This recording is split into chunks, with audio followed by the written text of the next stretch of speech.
Hi hello అందరికీ. నా చేతిలో ఉన్నది బొకే కాదండి, పెద్ద కొత్తిమీర కట్ట. అయితే దీన్ని నేను ఎంతకు కొనింటానో మీరైతే కామెంట్ చేసేయండి. నేను ఈ వీడియో లాస్ట్లో అయితే రివీల్ చేస్తాను.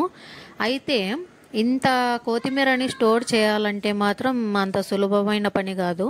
సో నేను 2 కంటైనర్స్ని తీసుకొని బాక్సెస్ని తీసుకొని అందులో మంచిగా న్యూస్ పేపర్స్ని అయితే వేసుకున్నాను. ఎందుకంటే ఇది లాంగ్ టైం స్టోర్ చేసి ఉంచాల కాబట్టి ఆ బాక్స్లో ఉన్న తేమ అయితే రిలీజ్ అయ్యి మొత్తం అడుగున ఉండే కొత్తిమీర మొత్తం పాడయ్యే ఛాన్స్ ఉంది. కాబట్టి అదే మనం టిష్యూ కానీ ఇట్లా న్యూస్ పేపర్స్ కానీ వేసుకోవడం వల్ల ఏమవుతుందంటే దాని నుండి రిలీజ్ అయిన వాటర్ అంతా కూడా ఆ న్యూస్ పేపర్ అనేది అబ్జర్వ్ చేసుకొని మనకు కొత్తిమీరను అయితే ఫ్రెష్గా ఉంచుతుంది.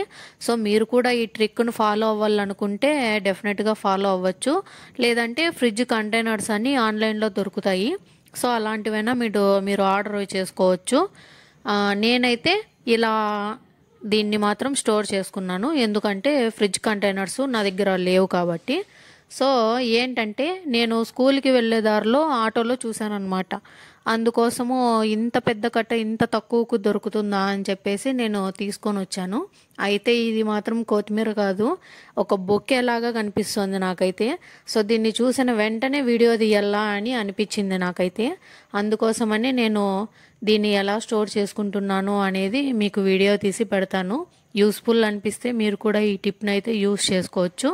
సో నేను ఈ విధంగా అయితే 2 కంటైనర్స్లో తీసుకొని మొత్తం ఆకున్నదంతా ఒక సైడు, కొమ్మలతో సహా కొంచెం వేస్టేజ్ అంతా పక్కకు పడేసి మిగిలిండేదంతా ఇంకొక బాక్స్లో అయితే పెట్టుకున్నాను.